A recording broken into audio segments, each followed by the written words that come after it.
which I've embarked about Plan B all seem to me to grow out of Christmas. Because Christmas is the place where God shows us His grace. He came. We were in trouble. He came. That's what you want. If you have a fire in your house, you want the fireman to come.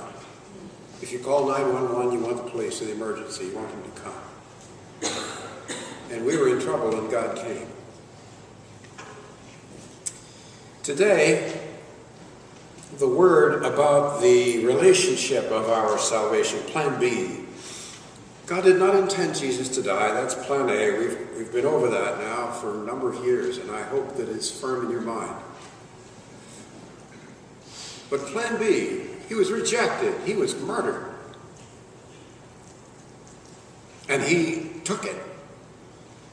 He said, nobody's taking my life from me. I have power to lay it down. I have power to take it again.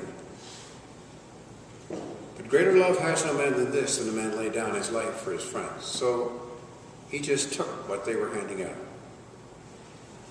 It sounds hard when we hear if somebody strikes you on one cheek, turn the other also. But it's a lot harder when they say, we're about to put nails through your hands and put you up on a cross. And He just took it. And what did God do as a result? How did God use this amazing love in our salvation? The verse that I want to focus on today is in Revelation. It's a verse which was very, very special to my father. He used it as a dedication to every book that he wrote. In every book that he wrote, up front, there's the dedication. And the dedication says, to Him who loved us and washed us from our sins in His own blood. Revelation 1:5. That's the King James translation.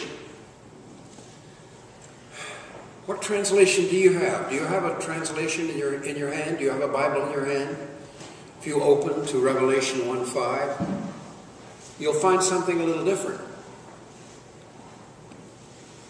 I remember knowing this verse clearly and its meaning because my dad, sort of typical really, did not put that dedication in his books in English. He put it in Greek. He took the Greek text and put that. And so I know that in Greek from memory, from seeing it in his books. To agaponti hemas kai luisanti hemas ekton hamartion hemon into haimatiautu. And the key word there, well, they're all key words.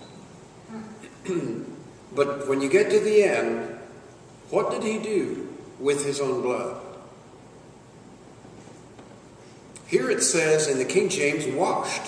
What do you have in your translation? Freed. Freed. Isn't that interesting? Well, they're both similar. I mean, they both have a good effect. But there is a difference. In the text, the Greek text, which the King James translators were working from, the word is luo. Now let me try to sketch here for you to see what that looks like in Greek. Luo. First the lambda for lu, L, the L sound. Then in the Greek comes a little circle like that. Then comes a little thing like that. And then comes an O like that. Now that extra little circle there means that it's washed. Without that little extra circle, which was really just a mark on the paper, it was not really a correct transcription of the word, you get a word which is L, and then and then O, luo. And that means free. Now we are washed from our sins, but we are freed from our sins. And this verse is saying free. It's a very interesting word because it's the very first word, the verb, that they give you in learning Greek to decline. No, you decline nouns. So you conjugate verbs. Okay. You first learn to conjugate luo. When you're learning Latin, the first word you learn is amo, to love. Amo, amas, amat. That's how you learn to conjugate the verbs in Latin. In Greek, you learn luo, because it's a nice simple verb with a nice regular conjugation. And it means loose. And it's very interesting the way it's translated in the New Testament and what other verbs are used for the same idea. When Jesus preached his first sermon in Nazareth, you'll find it in Luke 4:18 and 19. He says, "The Spirit of the Lord is upon me, because he has anointed me to," what did he anoint Jesus to do? To preach the good news to the poor, to preach the gospel to the poor, preach the good news to the poor. He has sent me to heal the brokenhearted. The word heal is sozo. It means exactly the same as save. Heal and save in Greek are not two different words. They're two different ways of translating the one word sozo, to save you. To heal the brokenhearted. To preach deliverance to the captives. Now that's a nice, long, colorful phrase, to preach deliverance to the captives. In Greek, it's aphesis. You should remember that word. How many of you remember that you've heard me say aphesis?